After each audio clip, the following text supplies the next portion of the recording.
അസ്സലാമു അലൈക്കും വറഹ്മത്തുള്ളാഹി വബറകാതുഹു. അഊദു ബില്ലാഹി മിനശ് ശൈത്വാനിർ റജീം. ബിസ്മില്ലാഹിർ റഹ്മാനിർ റഹീം. അൽഹംദുലില്ലാഹി റബ്ബിൽ ആലമീൻ വബിഹി നസ്തഈൻ. സൂറത്ത് ഖുറൈശ്, ഇതിനെക്കുറിച്ചാണ് ഇന്നത്തെ ചർച്ച. അള്ളാഹുവിൻ്റെ അപാരമായ അനുഗ്രഹങ്ങളെ ഓർമ്മിപ്പിക്കുന്ന മനോഹരമായ ഒരു സൂറത്താണിത്. സൂറത്തിന്റെ മഹത്വം നമുക്ക് ആദ്യം ഒന്ന് പരിശോധിക്കാം. ബഹുമാനപ്പെട്ട വാസിലത്ത് ബിൻ അസ്ഖ റളിയല്ലാഹു അൻഹു റിപ്പോർട്ട് ചെയ്യുന്ന ഹദീസിൽ പരിശുദ്ധ റസൂലുള്ളാഹി സ്വല്ലല്ലാഹു അലൈഹി വസല്ലം തങ്ങൾ പറയുകയാണ്, ഇന്നല്ലാഹ അസ്തഫാ കിനാനത മിൻ വലദി ഇസ്മായിൽ. അള്ളാഹു ഇസ്മായിൽ നബിയുടെ മക്കളിൽ നിന്ന് കിനാന ഗോത്രത്തെ തെരഞ്ഞെടുത്തു. വസ്തഫ ഖുറൈശം മിൻ കിനാന.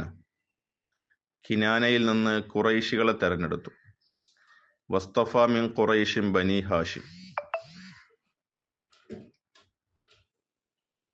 ഖുറൈശികളിൽ നിന്ന് ഹാഷിം കുടുംബത്തെ തെരഞ്ഞെടുത്തു. വസ്തഫാനി മിൻ ബനി ഹാഷിം. ഹാഷിം കുടുംബത്തിൽ നിന്ന് എന്നെയും തെരഞ്ഞെടുത്തു. ഈ ഹദീസ് ഖുറൈശികൾക്ക് അള്ളാഹു നൽകിയ ആദരവിനെയും ബഹുമാനത്തെയുമാണ് വെളിപ്പെടുത്തുന്നത്. ഈ അധ്യായത്തിലെ ആദ്യ വചനം ബിസ്മില്ലാഹിർ റഹ്മാനിർ റഹീം ലിഈലാഫി ഖുറൈശ്. ആയത്തിന്റെ അർത്ഥം ഇങ്ങനെയാണ്: ഖുറൈശികൾക്ക് ഇണക്കം വരുത്തുന്നതിനായി. ഈ അധ്യായം തൊട്ടു മുമ്പിലുള്ള സൂറത്തു ഫീലുമായി ഏറെ ബന്ധപ്പെട്ട് കിടക്കുന്ന ഒരു അധ്യായമാണ്. ഇൻഷാ അല്ലാഹ് സൂറത്തുൽ ഫീലിനെ കുറിച്ച് നമുക്ക് വഴിയെ മനസ്സിലാക്കാം. സൂറത്തുൽ ഫീൽ അള്ളാഹു ആനക്കലഹക്കാരെ കുറിച്ചാണ് പറയുന്നത്. ആനക്കലഹക്കാരെ നശിപ്പിച്ചത് ഖുറൈശികൾക്ക് കഅബയുമായുള്ള ബന്ധം നിലനിർത്താനും അവർക്ക് അവിടെ സുരക്ഷിതമായി താമസിക്കാനും വേണ്ടിയാണ്. പിന്നീട് അടുത്തു വരുന്ന അധ്യായമാണ് സൂറത്ത് ഖുറൈശ്. ഖുറൈശ് സൂറത്തിൽ പ്രതിപാദിക്കുന്നത് ഖുറൈശികൾക്ക് അള്ളാഹു നൽകിയ ഈ സൗകര്യങ്ങളിൽ നിങ്ങൾ അത്ഭുതപ്പെടുക. കാരണം അവർക്ക് യാത്രകളും കച്ചവടവും അള്ളാഹു എളുപ്പമാക്കി കൊടുത്തു. അധ്യായത്തിലെ രണ്ടാമത്തെ വചനം ഈലാഫിഹിം റഹ്ലത ശിതാഇ വസ്സൈഫ്. മഞ്ഞുകാലത്തെയും വേനൽക്കാലത്തെയും യാത്രയുമായി അവർക്ക് ഇണക്കം വരുത്തുന്നതിനായി എന്നാണ് ഇതിന്റെ അർത്ഥം. ഖുറൈശിയുടെ പ്രധാന വരുമാന മാർഗം കച്ചവട യാത്രകളായിരുന്നു. രണ്ട് യാത്രകളാണ്. ഒന്ന് റിഹ്ലത ശിതാ, ശൈത്യകാല യാത്ര. അവർ മഞ്ഞുകാലത്ത് അല്ലെങ്കിൽ ശൈത്യകാലത്ത് ചൂടുള്ള യമനിലേക്ക് പോകുമായിരുന്നു. മറ്റൊരു യാത്ര റിഹ്ലത സൈഫാണ്, അഥവാ വേനൽക്കാല യാത്ര. വേനൽക്കാലത്ത് ഷാമിലേക്കും അവർ പോയി. അവിടെ സുഖകരമായ കാലാവസ്ഥയായിരുന്നു. മക്കയിൽ കൃഷിയോ വ്യവസായമോ ഉണ്ടായിരുന്നില്ല. എന്നിട്ടും ലോകത്തിന്റെ വിവിധ ഭാഗങ്ങളിൽ നിന്നുള്ള ഭക്ഷണ സാധനങ്ങൾ അവിടെ എത്തിച്ചേർന്നിരുന്നു.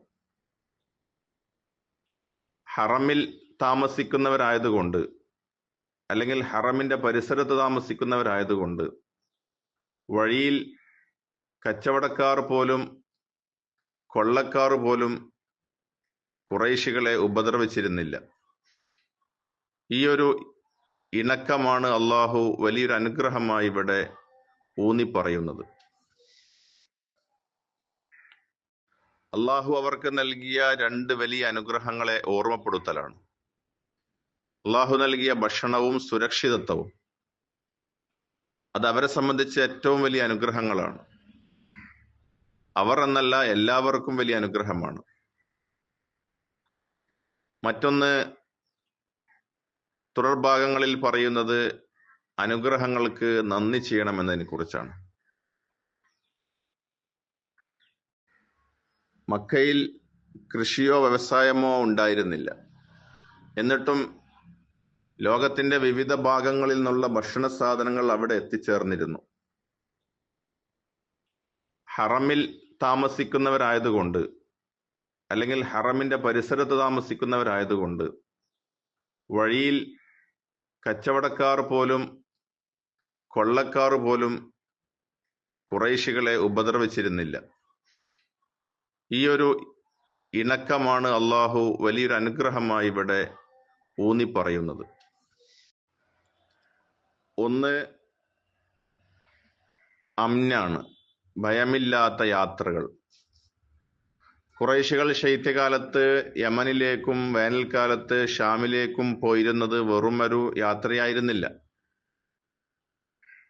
കാരണം അക്കാലത്ത് യാത്ര പോകുമ്പോൾ വഴിയിലുള്ള കവർച്ചയും കൊള്ളയും യാത്രക്കാർ നേരിടേണ്ടി വന്ന ഒരു കാലമായിരുന്നു.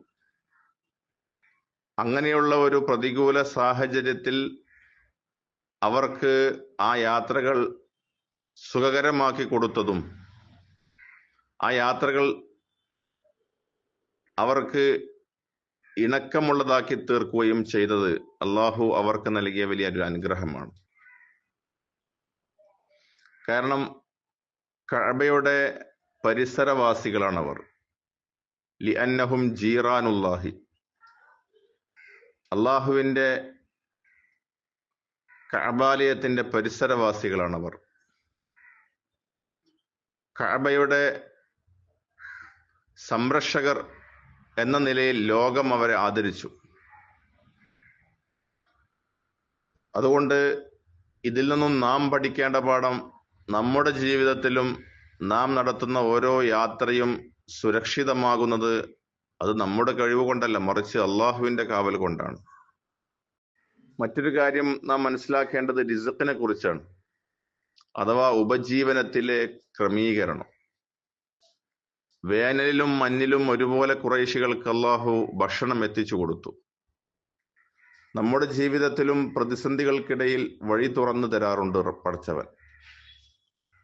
അള്ളാഹു പല ഘട്ടങ്ങളിലും നമ്മെ പട്ടിണിയിൽ നിന്നും രക്ഷിച്ചിട്ടുണ്ട്. അതോടൊപ്പം അധ്യായം നൽകുന്ന മറ്റൊരു സന്ദേശം സാമ്പത്തികമായ സുരക്ഷിതത്വമാണ്. അള്ളാഹു നൽകുന്ന ഏറ്റവും വലിയ അനുഗ്രഹമാണ് ഈ പറയപ്പെട്ട കാര്യങ്ങളൊക്കെ. അതുകൊണ്ട് ശേഷമുള്ള ആയത്തിൽ പറയാൻ പോകുന്നത്, ഇത്തരം അനുഗ്രഹങ്ങൾക്കും സൗകര്യങ്ങൾക്കും അള്ളാഹുവിന്റെ മുമ്പിൽ നാം നന്ദിയുള്ളവരാവണം. ഇൻഷാ അല്ലാഹ് തുടർ ആയത്തുകൾ നമുക്ക് പിന്നെ പഠിക്കാം. നമ്മുടെ ജീവിതം ഒരു യാത്രയാണ്. ഖുറൈശികൾക്ക് മഞ്ഞുകാലത്തും വേനൽക്കാലത്തും അള്ളാഹു വഴികൾ എളുപ്പമാക്കി കൊടുത്തതുപോലെ നമ്മുടെ ജീവിതത്തിലെ പ്രതിസന്ധികളിലും അള്ളാഹു നമുക്ക് തുണയാകട്ടെ. ഈ സൂറത്തിന്റെ മഹത്വം ഉൾക്കൊണ്ടുകൊണ്ട് അള്ളാഹുവിനോടുള്ള നന്ദിയുള്ള ദാസന്മാരിൽ ഉൾപ്പെടാൻ നമുക്ക് അള്ളാഹു തൗഫീക്ക് നൽകട്ടെ.